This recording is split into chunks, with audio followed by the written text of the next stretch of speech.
Good morning, everybody. Welcome to another Funky Bunch at Sunday Brunch Podcast. Are y'all happy to be up and awake on this wonderful Sunday morning? Nice and early. Nice hot coffee. And we can enjoy ourselves today. Exactly, emotive. It's the coffee and the happiest. Anyway, let's start off with a quick plugging with these podcasts being, broadcast live as well as daily live streams at twitch.tv/DJ_funky_fresh. Basically, everything goes up on YouTube, including the podcast recording at youtube.com/DJ_funkyfreshgaming. And then, of course, the podcast gets posted on SoundCloud and Spotify. Just look up Funky Bunch at Sunday Brunch or DJ Funky Fresh. I'd say looking up Funky Bunch at Sunday Brunch is the better option.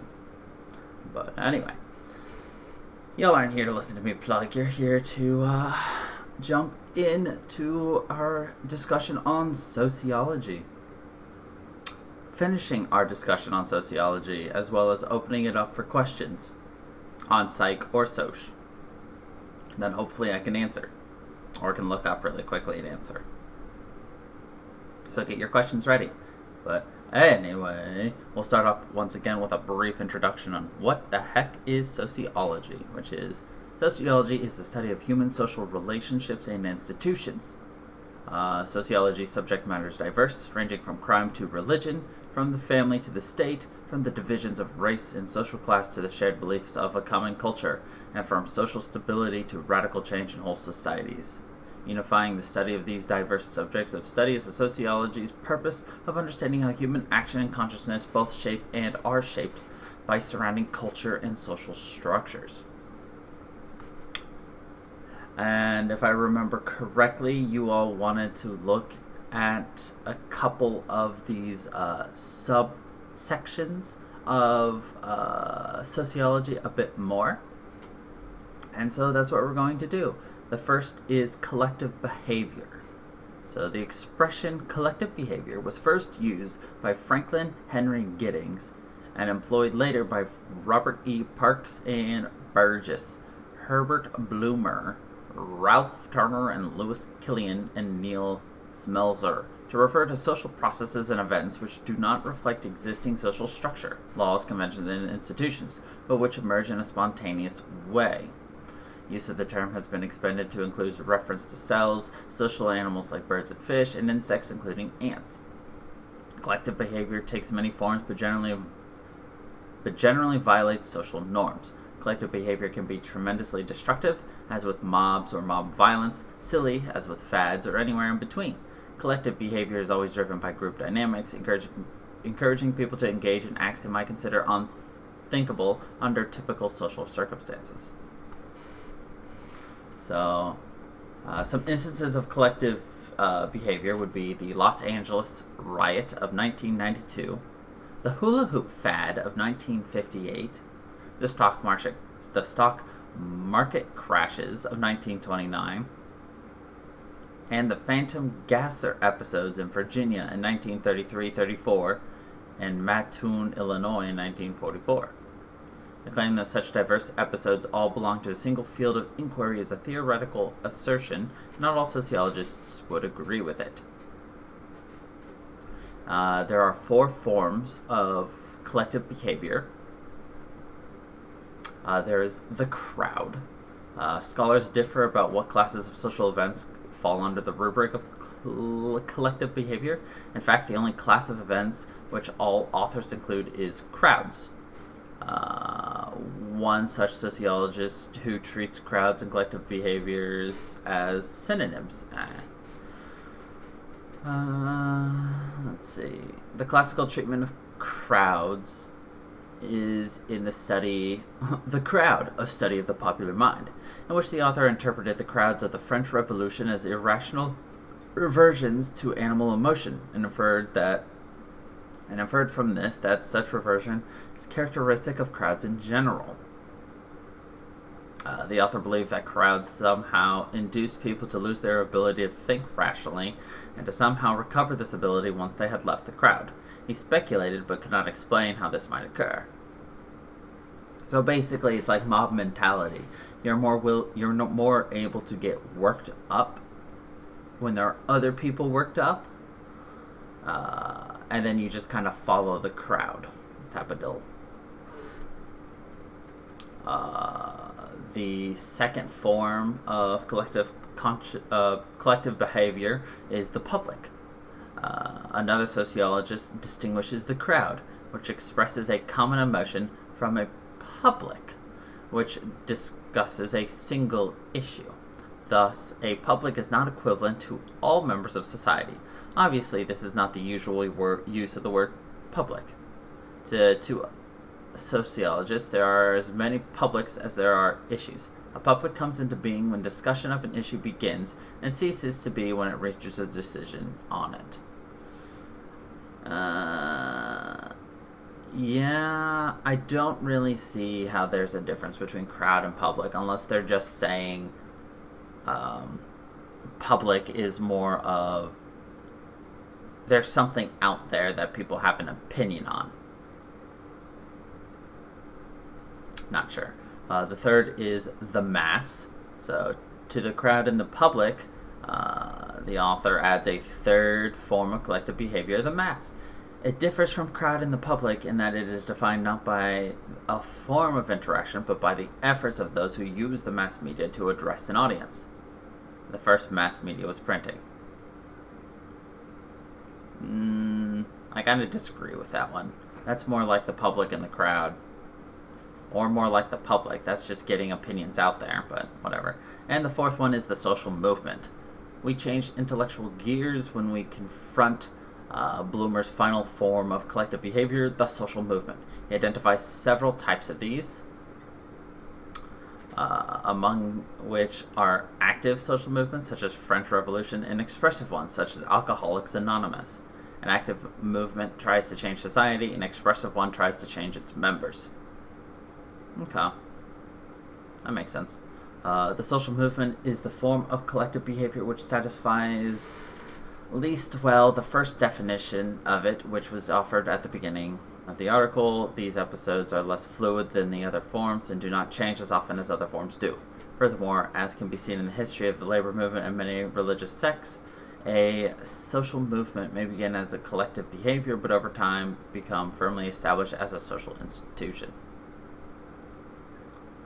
Okay, so really, a collective behavior is when something is not adhering to the normal day-to-day social norms, and it's just something that popped up, came out of nowhere type of deal, like all of a sudden everyone's obsessed with pet rocks, everyone's obsessed with silly bands, and it's just like it suddenly becomes a huge thing. That's the crowd, or there's some political rally, really it's just anything that gets people worked up, really, and then people just start doing their thing. Anyway, that was collective behavior. Moving on to the next one, which was real utopian sociology. Real utopian sociology is a sociology and a type of emancipatory social science. This seemingly contradictory term is literal, as the goal of a real utopian sociology is finding utopian projects in the world as it exists and systematically evaluating their potential to replace systems of domination, particularly capitalism. Simply put, real utopian sociology is the scientific and pragmatic pursuit of setting utopian models for society as it could exist, and pathways to get there. Since 1991, the original founder of this, Eric Olwen Wright, has organized a series of workshop conferences known as the Real Utopian Project that modeled the practice of a real utopian sociology.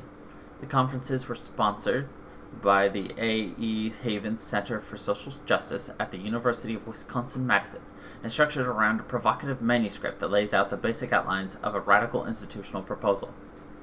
The manuscript is then sent to 15 to 20 scholars who write essays on the topic. Prior to the conference, these essays are circulated to all conference participants, and then each is discussed at the conference. Following the conference, participants have the opportunity to revise their work before it is collectively published in Verso's Real Utopias Project series, with the exception of papers from the first 1991 conference, which were not published as a series.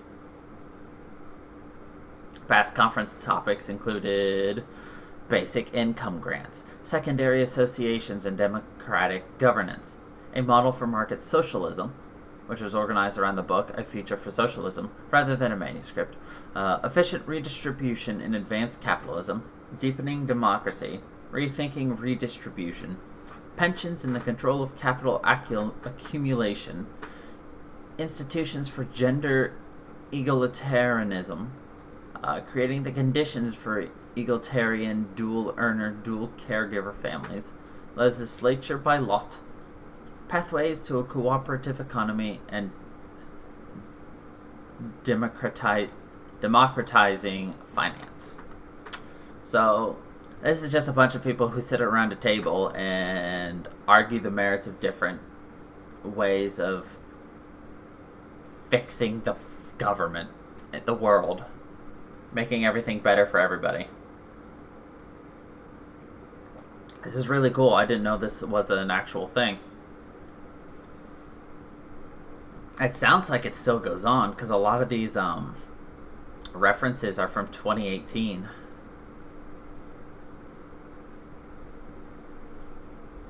November of 2018. Yeah. It's interesting that they study that type of deal. Alright.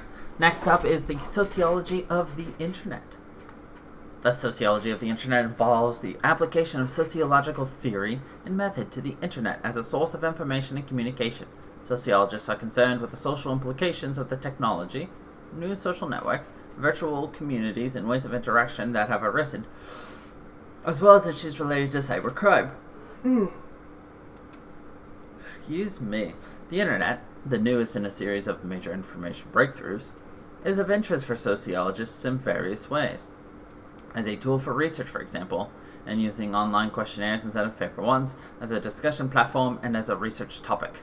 The sociology of the internet, in the stricter sense, concerns the analysis of online communities, as found in newsgroups, virtual communities, and virtual worlds, organizational change, catalyzed through new media such as the internet, and social change at large in the transformation from industrial to informational society, or to information society. Online communities can be studied statistically through network analysis and at the same time interpreted qualitatively, such as through virtual ethnography. Social change can be studied through statistical demographics, or through the interpretation of changing messages and symbols in online media studies. So, the internet is a relatively new phenomenon. It is a revolutionary change that took place yesterday or the day before, depending on how you measure it. The internet developed from the ARPANET, dating back to 1969. As a term, it was coined in 1974. The World Wide Web, as we know it, was shaped in the mid-1990s, when graphical interface and services like email became popular and reached wider, non-scientific and non-military audiences and commerce. Internet Explorer was first released in 1995. Netscape was released a year earlier. Google was founded in 1998. Wikipedia founded in 2001. Facebook, MySpace, and YouTube in the mid-2000s. Web 2.0 is still emerging. The amount of information available on the net and the number of internet users worldwide has continued to grow rapidly. The term digital sociology is now becoming increasingly used to denote new directions in sociological research into digital technologies since Web 2.0. According to sociologists, research tend to focus on the internet's implications in 5 domains: inequality, the issue of the digital divide; public and social capital, the issues of data displacement; political participation, the issues of public sphere, deliberative democracy, and civil society; organizations and other economic institutions, and the participatory culture and cultural diversity. Early on, there were predictions that the internet would change everything or nothing. Over time, however, a consensus emerged that the internet, at least in the current phase of development, complements rather than displaces previously implemented media. This has meant a rethinking of the 1990s ideas of converging of new and old media. Further, the internet offers a rare opportunity to study changes caused by the newly emerged and still likely evolving information and communication technology.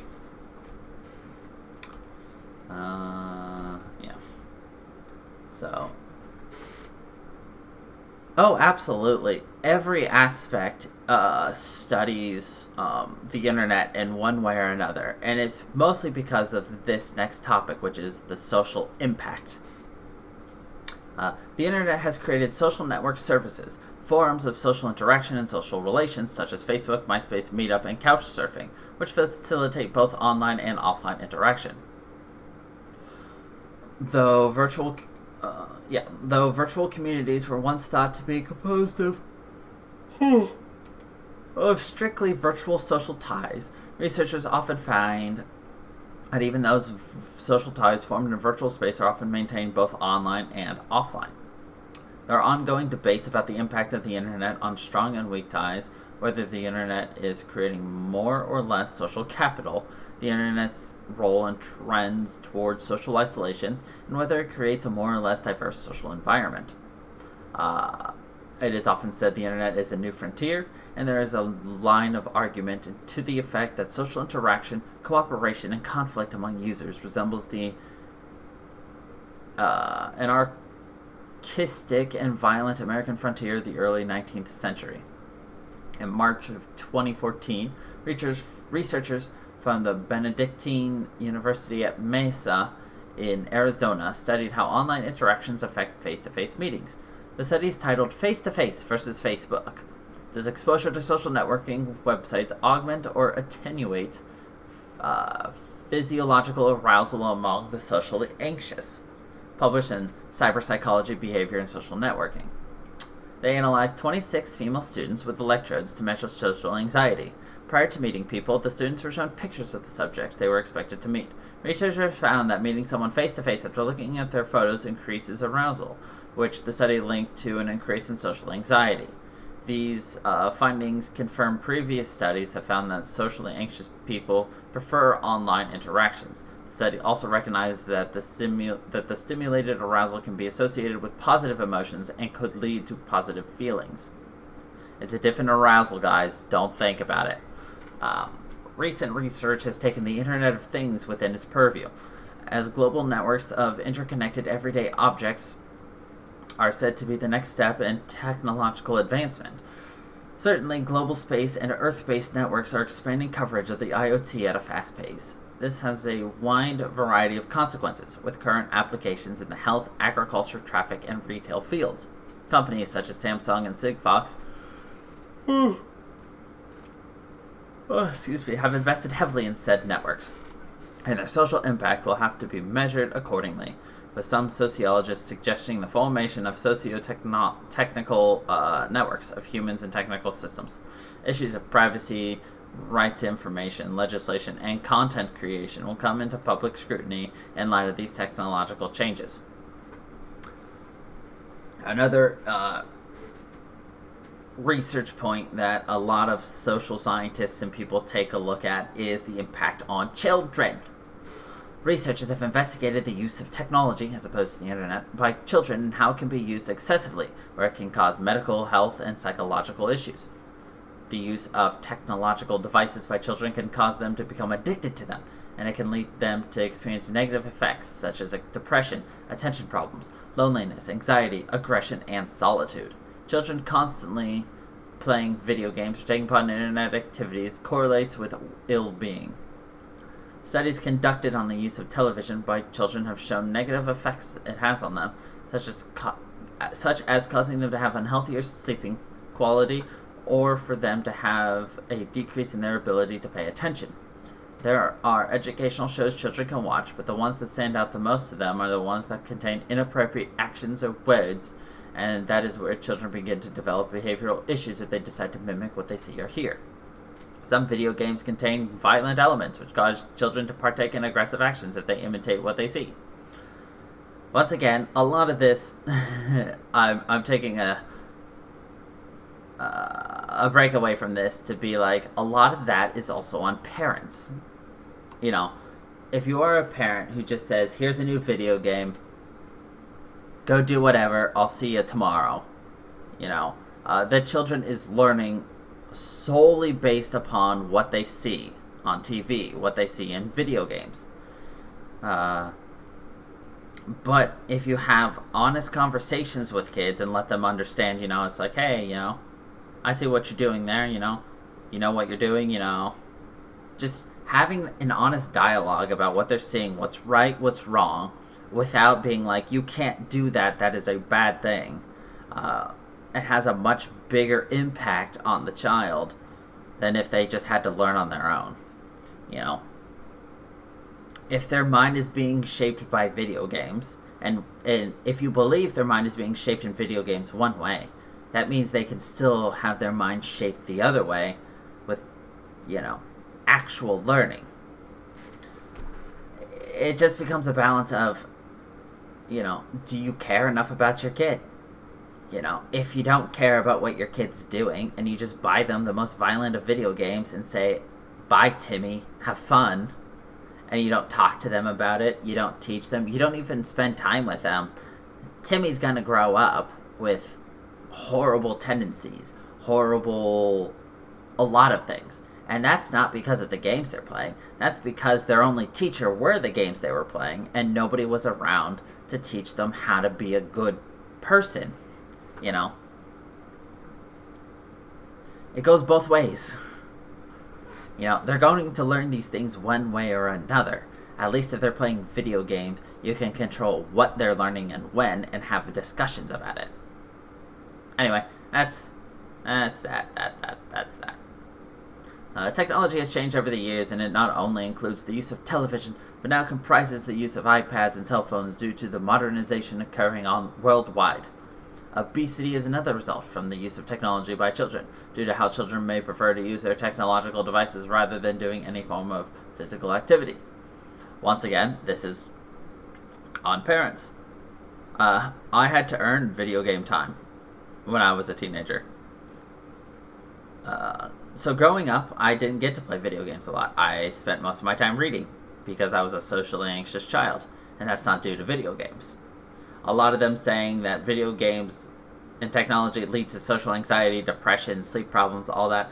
That is a lie, because I've had all those things, and I was not on video games, TV a lot as a kid. I was outside playing, reading, doing all the good things. But I'm socially anxious, I'm depressed, and I don't sleep well. But like, obesity in children due to the use of technology, that's just parents also not feeding their kids well. That's parents not enforcing their kids to go out and play. You know, get your kid off the screens. Make them go outside. They want to play a video game, make them earn it. If I wanted to play video games for an hour, I had to go for a walk for an hour. You know, that type of deal.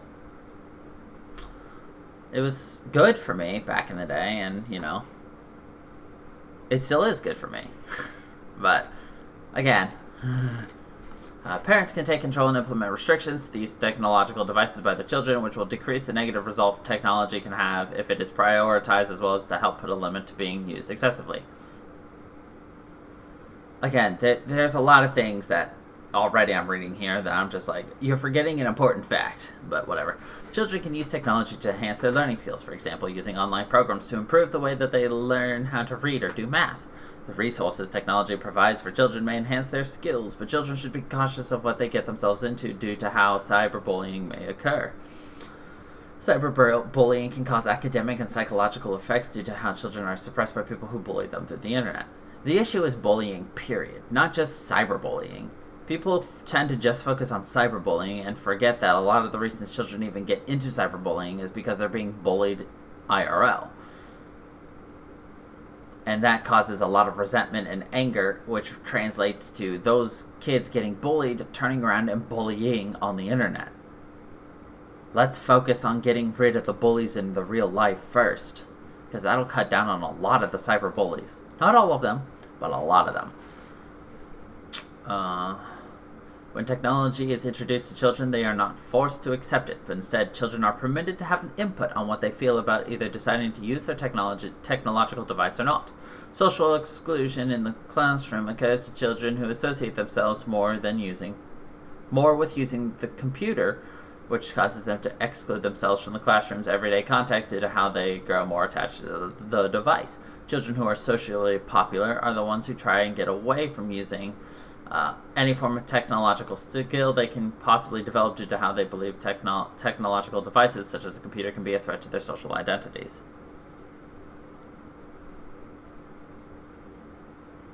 I disagree with this, but whatever. The routines of children have changed due to their use of the technological devices they have been introduced to, but while the children's health and quality of life benefited from the technology, the time demands of the care routines and the lack of compatibility with other social and institutional time frames had some negative implications. Children prioritizing the technological device has put a limit on their capabilities to take part in employment, school, and in having a social life overall.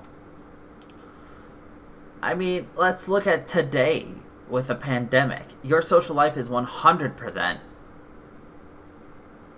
all online. Your employment is online, and school is online. There's not, it's a balancing act more than anything. They're discussing and saying using technology, it's just basically bad because they don't know how to prioritize. It's like, so teach them, Be like, hey, there's a time and a place for everything. I didn't get a cell phone until the end of 8th grade, start of 9th grade, and I only got a cell phone because I was starting marching band. And I would have away football games I need to go to, band competitions I need to go to, and I need to be able to call my family to tell them to come pick me up. That's the only reason I got it. And I got it with the understanding that it's like, hey, you have this phone. It's for calling us. It's for calling your friends.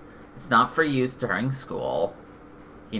Put it away, put it in your locker, keep it on you, but just don't have it out. Granted, I didn't have texting. And it wasn't a smartphone. It was an old Motorola Razr flip phone. But even when I did get texting, it's like, you've got a limit to how much you use.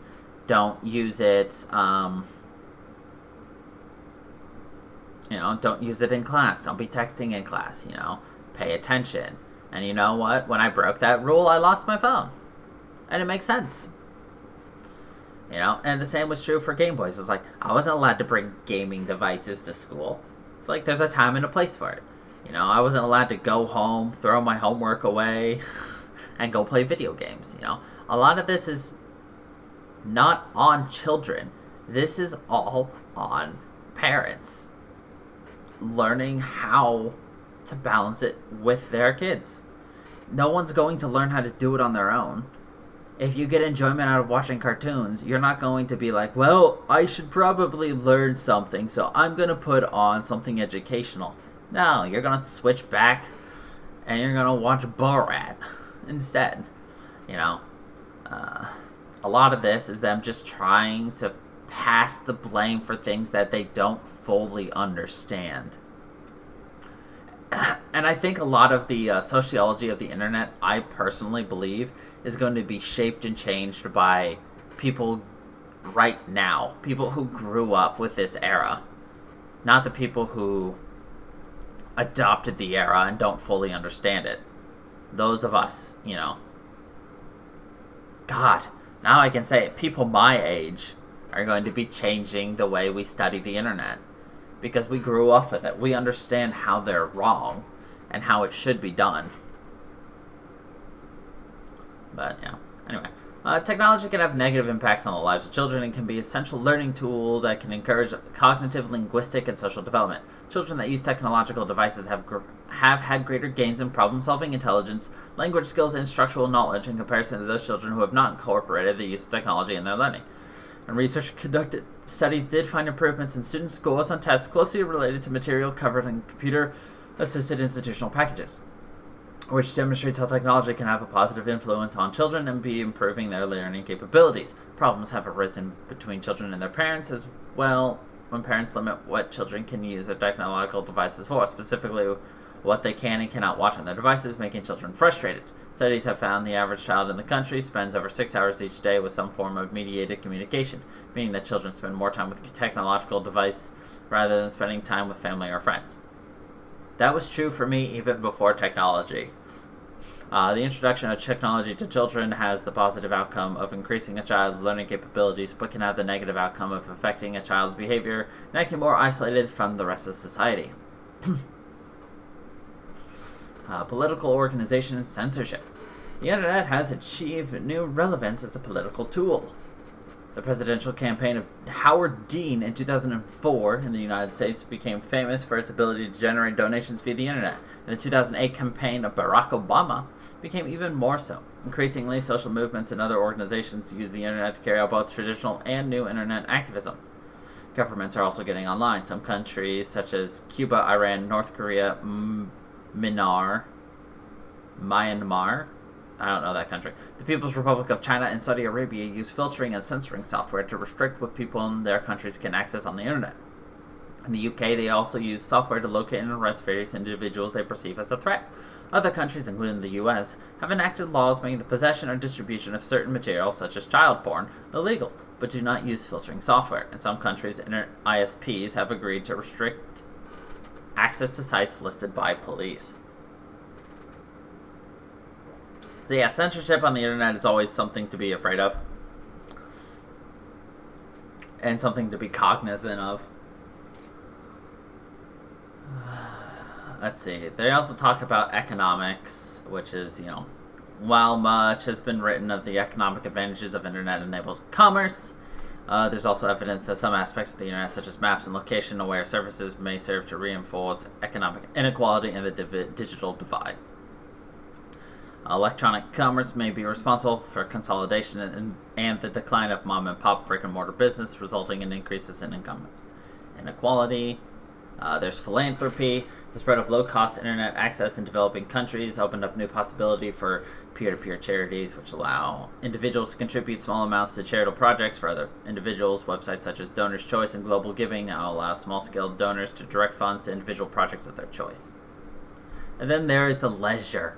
The internet has been a major source of leisure since before the World Wide Web, with entertaining social experiments such as MUDs and MOOs being conducted on university servers and humor-related Usenet groups receiving much of the main traffic.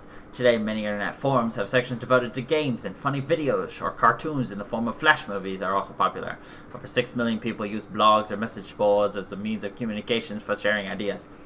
I feel like this is really old and written. Hold on, let me look. 2009. Can I see when this was last edited? Oh, this was edited May 31st of 2020. Why does this feel so outdated? Whatever. The pornography and gambling industries have both taken advantage of the World Wide Web and often provide a significant source of advertising revenue for other websites. Other governments have made attempts to censor internet porno. Internet service providers have told the government these plans are not feasible. Also, many governments have attempted to put restrictions on both industries' use of the internet. This has generally failed to stop their widespread popularity. One area of leisure on the internet is online gaming. This form of leisure creates communities, bringing people of all ages and origins to enjoy the fast-paced world of multiplayer games. These range from MMORPGs to first-person shooters, from role-playing games to online gambling. This has revolutionized the way many people interact and spend their free time on the internet. While online gaming has been around since the 1970s, modern modes of online gaming began with services such as GameSpy and MPlayer, to which players of games would typically subscribe. Non-subscribers were limited to certain types of gameplay or certain games. Many use the internet to access and download music, movies, and other forms of entertainment and relaxation. As discussed above, there are paid and unpaid services for all of these. Using centralized service and distributed peer-to-peer technologies, discretion is needed, as some of these sources take more care over the original artist's rights and over copyright laws than others. Many use the World Wide Web to access news, weather, and sports reports, to plan and book holidays, and to find out more about their random ideas and casual interests. People use chat, messaging, and email to make and stay in touch with friends worldwide, sometimes in the ways some previously had pen pals. Social networking websites like MySpace and Facebook and many others like them also put and keep people in contact for their enjoyment. Cyberslacking has become a serious drain on corporate resources. The average UK employee spends 57 minutes a day surfing the web at work, as opposed to working at work. So yeah, that was Sociology of the Interwebs. Sociology of law. The sociology of law, or legal sociology, is often described as a sub-discipline of sociology or an interdisciplinary approach within legal studies. Some see sociology of law belonging necessarily to the field of sociology, but others tend to consider it a field of research caught up between the disciplines of law and sociology. Still, others regard it as neither a sub-discipline of sociology nor a branch of legal studies, but as a field of research on its own right within the broader social science tradition. Accordingly, it may be described within reference to mainstream sociology as the systematic, theoretically grounded empirical study of law as a set of social practices or as an aspect or field of social experience. Has been seen as treating law and justice as fundamental institutions of the basic structure of society, mediating between political and economic interests, between culture and normative order of society, establishing and maintaining interdependence, and constituting themselves as sources of consensus.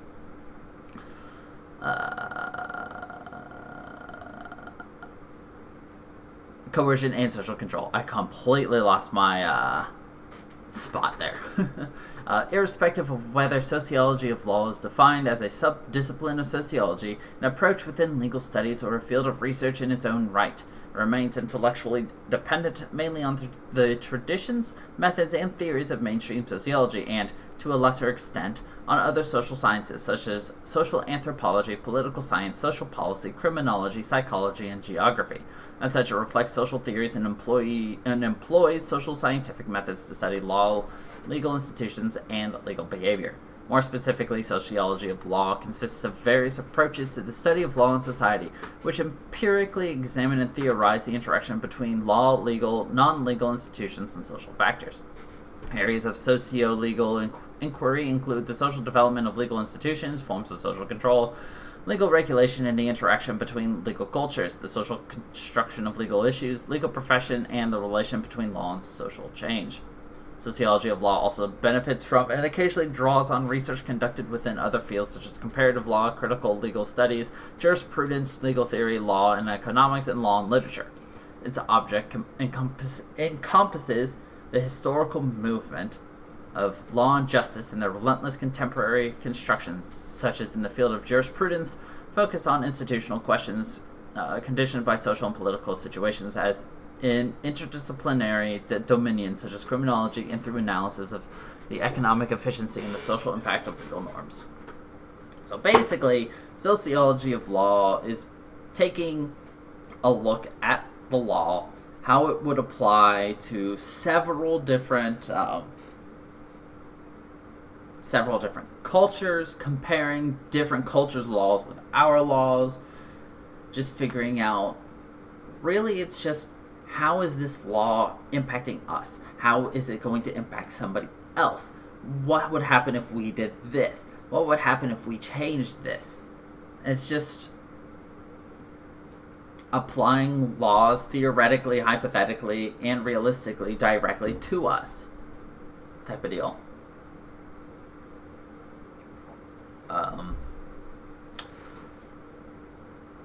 Yeah, I would say a huge thing would be, comparative law. Why is our laws working so well here? But if you compare it to the laws in a different country, why are they getting significantly different results? Is it, the social norms? Is it the type of government? Is it the economic makeup of that country versus our country? Is it the, there's just so many different things to be like, well, why does this work here but not here? Type of deal. So that's kind of the sociology of law. Next is digital sociology. And I just spilled coffee everywhere. Whatever, I'll clean it up later. Digital sociology is a subdiscipline of sociology that focuses on understanding the use of digital media as a part of everyday life, and how these various technologies contribute to patterns of human behavior, social relationships, and concepts of the self. The first scholarly article to have the term digital sociology in the title appeared in 2009. The author reflected on the ways in which digital technologies may influence both sociological research and teaching. 2010, digital sociology was described in terms of bridging the growing academic focus with the increasing interest from global business. It was not until 2013 that the first purely academic book tackling the subject of digital sociology was published. The first self-authored book entitled Digital Sociology was published in 2015. The first academic conference on digital sociology was held in New York, in the same year.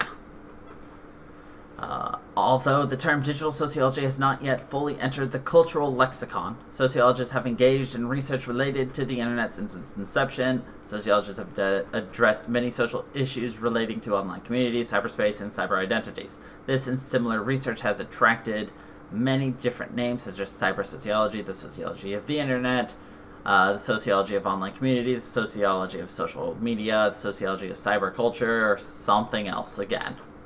Digital sociology differs from these terms in that it is wider in its scope, addressing not only the internet or cyberculture, but also the impact of other digital media and devices that have emerged since the first decade of the 21st century. Since the internet has become more pervasive and linked with everyday life, references to the cyber in the social sciences seems now to have been replaced by the digital. Digital sociology is related to other subdisciplines such as digital humanities, digital anthropology. It's beginning to supersede and incorporate to the above titles, as well as including the newest Web 2.0 digital technologies in its purview.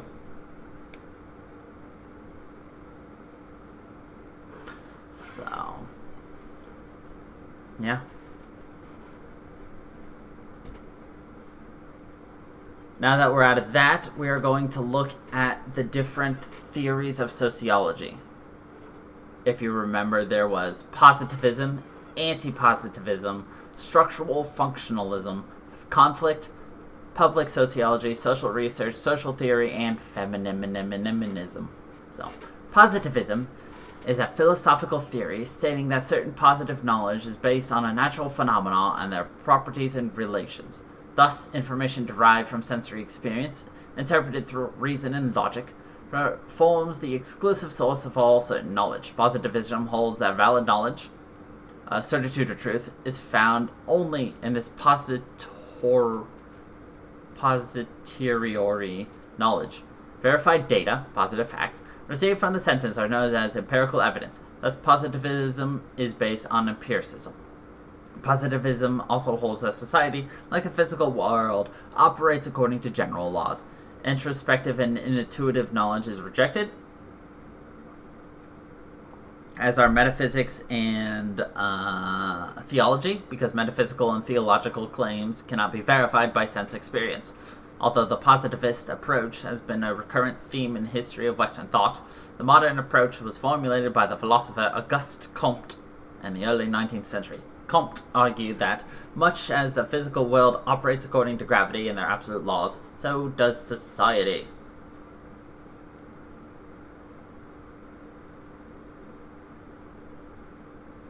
So, yeah, there's lots of different, positivism. Like, every sociologist has their own version of positivism, but most of it is just based upon,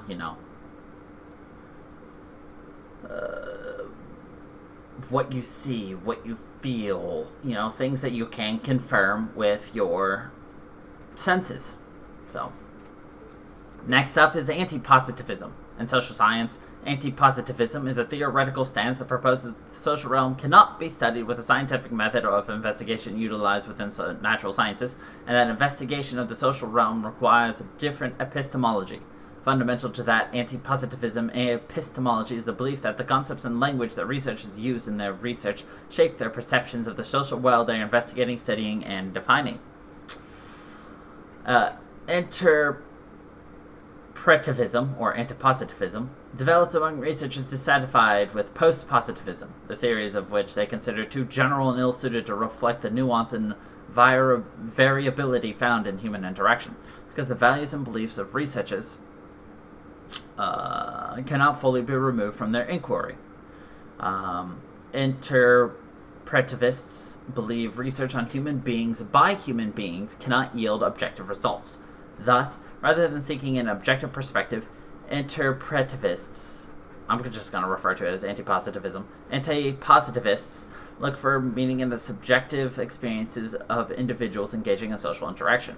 Many anti-positivist researchers immerse themselves in the social context they are studying, seeking to understand and formulate theories about a community or group of individuals by observing them from the inside. Anti-positivism is an inductive practice influenced by philosophical frameworks such as hermeneutics, phenomenology, and symbolic interactionism. Interpretive methods are used in many fields of social sciences, including history, sociology, political science, anthropology, and others. So,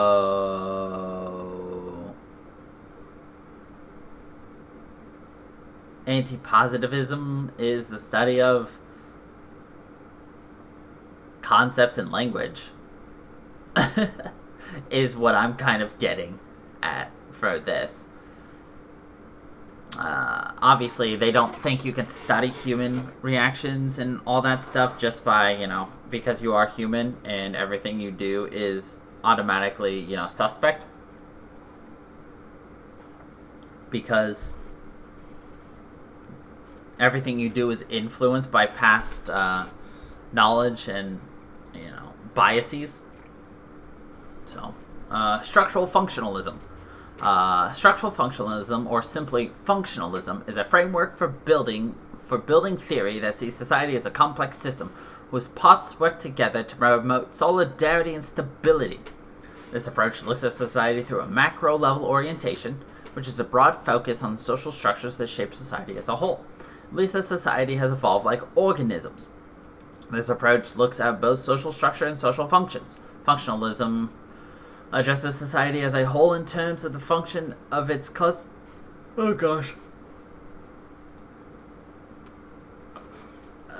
constituent elements, namely norms, customs, traditions, and institutions. A common analogy, popularized by Herbert Spencer, presents these parts of society as organs that work toward the proper functioning of the body as a whole. In the most basic terms, it simply emphasizes the effort to impute, as rigorously as possible, to each feature, custom, or practice, its effect on the functioning of a supposedly stable, cohesive system. For Talcott Parsons, structural functionalism came to describe a particular stage in the methodological development of social science, rather than a specific school of thought. So really, this is taking a step back and looking at society as a whole and what people do to create that society through our norms, our customs, our traditions, and institutions. So looking at what do we do day to day?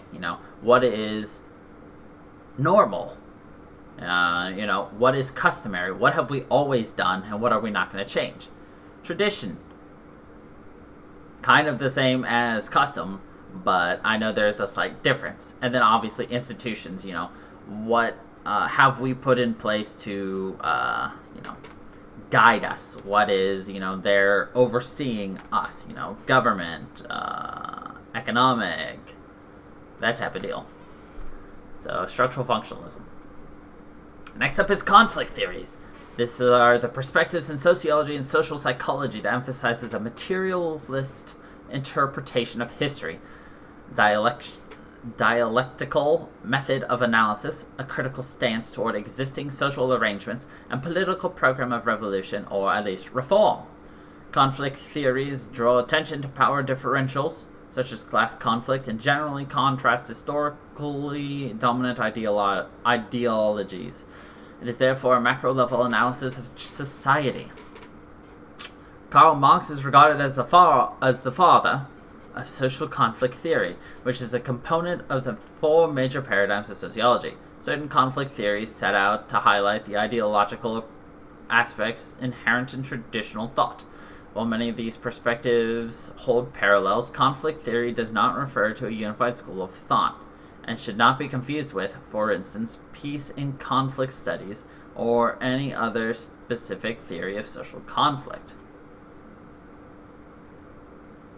So, conflict theory looks at the differentials: racial inequality, income inequality, social status inequality, just why are things not similar? Obviously, with it being Karl Marx, you can see what he was studying with this. He was mostly focused on capitalism and communism, so that's probably where he based his conflict theory off of, economics. So, yeah, conflict. Next up is public sociology.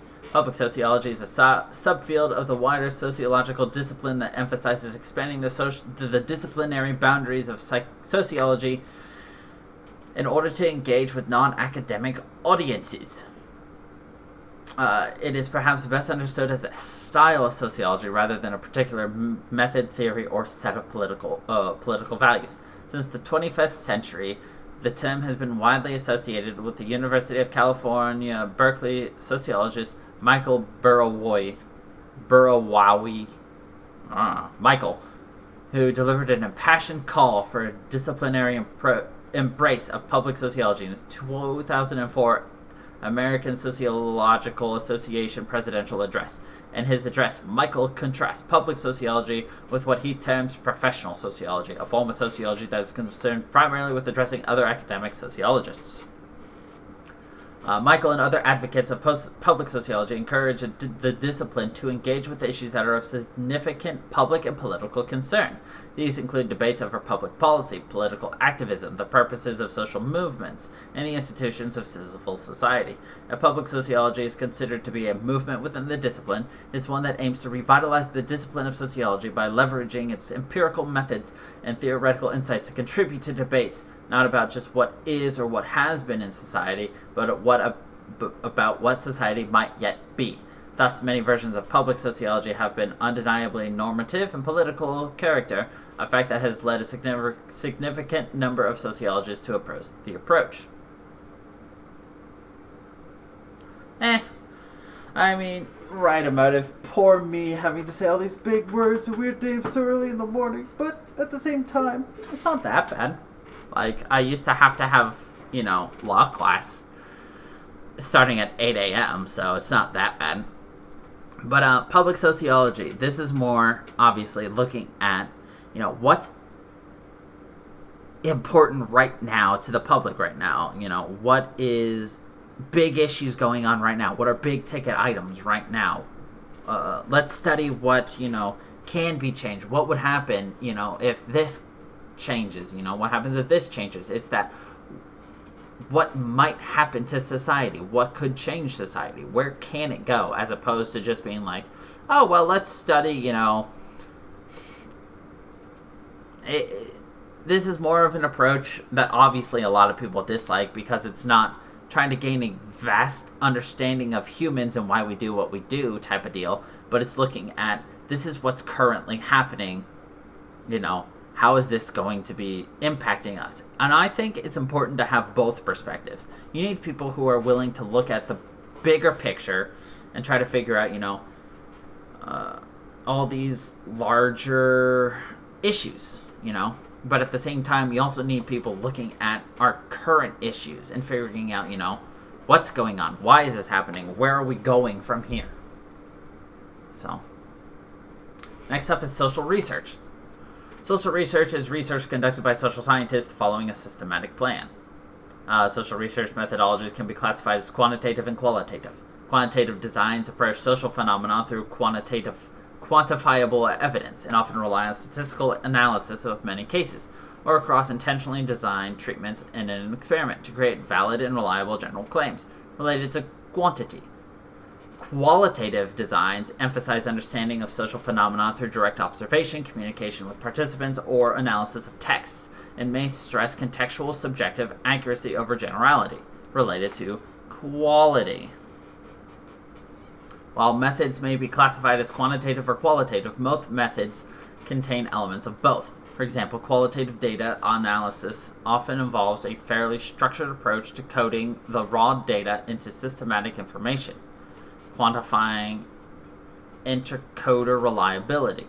Thus, there is a more complex relationship between qualitative and quantitative approach than would be suggested by drawing a simple distinction between them.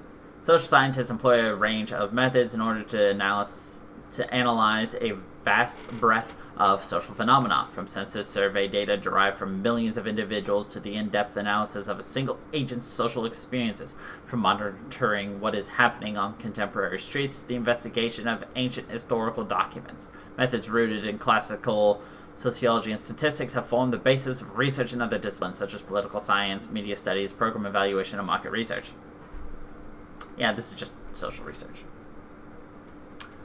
Social theory. Social theories are analytical frameworks or paradigms that are used to study and interpret social phenomena. A tool used by social scientists. Social theories relate to historical debates over the validity and reliability of different methodologies, i.e. positivism and anti-positivism, the primacy of either structure or agency, as well as the relationship between contingency and necessity.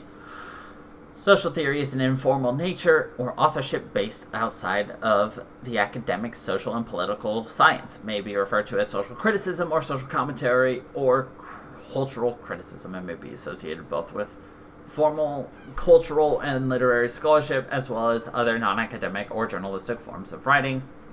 And finally, we've got feminism, which is a range of social movements, political movements, and ideologies that aim to define, establish, to achieve the political, economic, personal, and social equality of the sexes. Feminism incorporates a position that societies prioritize the male point of view and that women are treated unfairly within these societies. Efforts to change that include fighting gender stereotypes and seeking to establish educational and professional opportunities for women that are equal to those for men.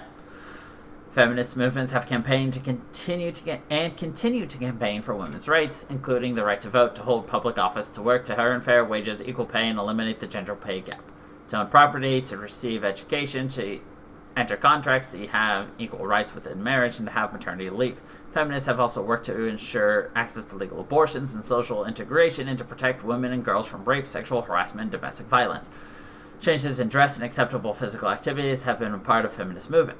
Some scholars consider feminist campaigns to be a main force behind historical societal changes for women's rights, particularly in the West, where they are near universally credited with achieving women's suffrage, gender-neutral language, reproductive rights for women, including access to contraceptives and abortion, and the right to enter contracts and own property.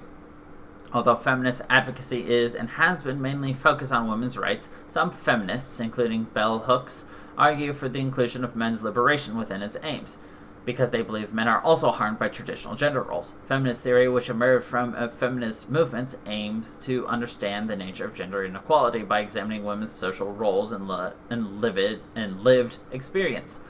It has developed theories in a variety of disciplines in order to respond to issues concerning gender. Numerous feminist movement and ideologies have developed over the years and represent different viewpoints and aims. Some forms of feminism have been criticized for taking into account only white, middle-class, and college-educated perspectives. This criticism led to the creation of ethnically specific or multicultural forms of feminism, including black feminism and intersectional feminism. And this is an incredibly important movement, enough so that it is its own theory in sociology because it's right, you know. And the issue is a lot of men and some uneducated women don't understand what true feminism is. true feminism is obviously the fight for equality, you know? You got two candidates for the same job, they should be offered the same rate, regardless if they're male, female, white, black. That's what feminism's looking for, you know? Making everything equal. You know, oh, you can go buy condoms for yourself? Okay, I can go buy contraceptives for myself. Or, oh, you can go, you know, get a snip. I can go get my tubes tied. The condom broke. I'm going to have a kid. I'm not ready for a kid. I'm going to go have an abortion. Like, that should just be common things, you know? And not only that, you know? We shouldn't have issues where, you know, if a woman is raped, you don't look at the issues and be like, oh, but you dressed like that. You were clearly asking for it. No, you don't ask for it. This shouldn't even be a question. And yet it is, because unfortunately our society views women in a lesser degree. And because of that, the word of the woman is taken at, you know, it's just not taken at face value. But at the same time, you also have men who get raped. They also don't get taken at face value because it's a man. You can't get raped. You know? It's just, our patriarchal society is harmful to everybody. Regardless if you know it or not, our society could be shaped in a much better way if we're willing to change everything. We need to change. I'll be completely honest. We need to change our 40-hour-a-week work. We need to change our leave. We need to change everything. It's an overhaul that America needs. Because the entire world needs it. But I live in America, so I'm more concerned about America first. But, I mean, there's just so much. And feminism needs to be viewed much more seriously. And people need to stop misunderstanding what feminism is. Just because it's called feminism doesn't mean that it's women should be put in the number one spot and men should be put second. That is not what they're saying. They're saying, oh, this woman here is going for the CEO position of this Fortune 500 company. And she's got, you know, amazing credentials. She should get the position. They shouldn't be like, oh, well, this guy also applied for it. He has no experience, but he's a guy, so we're going to give it to him. No, you don't do that. Do you have the experience? Do you fit the criteria for the position? Who cares about your race? Who cares about your gender? I would say care about the age a little bit, because you don't want somebody, like, just because you fit the criteria doesn't mean you have the best knowledge for it. You don't have the correct mindset. But it also depends. I don't really know enough to be able to say if ageism is an issue or not, but yeah. It's important enough to be its own sociological issue. It should be a top issue within everyone's minds, you know? And I don't see why people are so against it. Treat people like people. Nothing wrong with that. Anyway, that is it on sociology. Does anybody have any questions about psychology? Anybody have any questions about sociology? Does anybody want to know my opinions on psychology or sociology? I know a couple of you were very interested in psychology as a potential career. And I hope this helped you guys to really just figure out what psychology is, what you can do for psychology, as well as give you a nice perspective on sociology. I dual majored in psychology and sociology because I was already getting a minor in sociology, and it was a difference of 2 classes. There is a ton you can do with psychology. Absolutely. There is less you can do with sociology in terms of, like, jobs, but there is so much you can study and research in sociology. But yes, I mean, there's so much you can do, and there's so many different areas. Like, you don't have to be that person who sits there with a notebook while the person's sitting on the couch right in front of you. Oh, absolutely. Sociology is very cool for research purposes. But chances are, if you want to be doing research, you're probably going to be a college professor.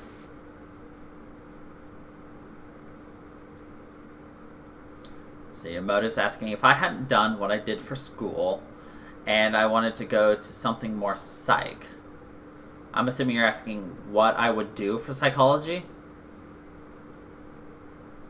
I was leaning towards industrial organizational psychology quite a bit.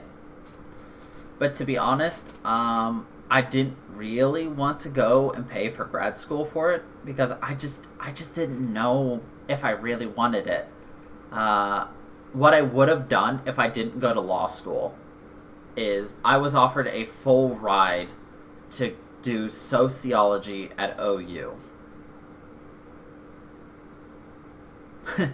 I was offered a full ride, and I didn't even apply for sociology because of my grades. Like, psychology, I was a B average student. Sociology, I had top marks. You know. Because sociology was super easy. But the thing was, I just wasn't sure. I knew if I did sociology, I would become a teacher. And I just didn't know if I wanted to teach sociology. Like, doing the research would be cool. I love research. I love writing. I would have done great doing research papers and all that stuff. You know, spend 5 years to do something and then record my information type of deal. But, you know, I just wasn't sure. Like, because of my last job as a compliance specialist, I was starting to teach classes. Specifically just, you know, compliance classes. You know, it was like 20 slides, but, you know, I was teaching it. I made the slides. I made the quiz. And I was starting to teach it, and I was getting the hang of it. I didn't like it, per se, but I was learning how to do it. And, you know, I probably could have taught sociology if I had to. Like, it would have been rough the first couple of classes, but I would have learned. And I would have gotten better at it. So, yeah, there's a big chance if I didn't decide to do law, I would have probably become a college professor in sociology.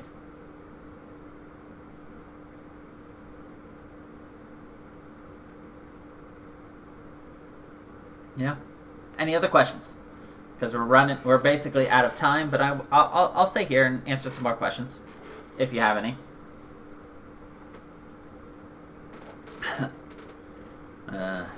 Motive says, but I also think you chose what you did for a reason. I chose what I did for a reason.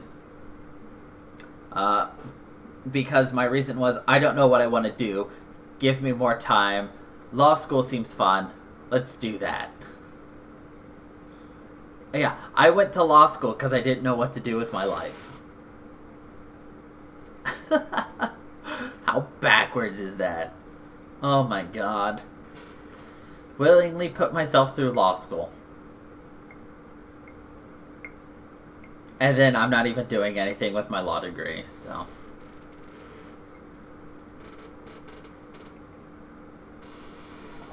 But it looks like we don't have any more questions. If you do have any questions, please, if you're in the Discord, put them in the Discord, and I'll compile a bunch of questions one day. Comment them in the video. Post them. Really, just post them somewhere where I can find them, and then I'll consolidate them, and one day I'll do a podcast where I just answer a bunch of people's questions. But I'd need a compilation of questions.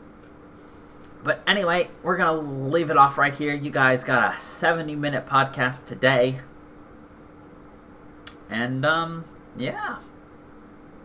I hope you all enjoyed. We'll be switching gears and doing something different other than psychology and sociology finally after a month. I haven't decided what we're going to do next week, but it will be fun either way. So, thank you everybody for watching. I hope you all enjoyed. And until the next time, everybody. Yeah, funky people.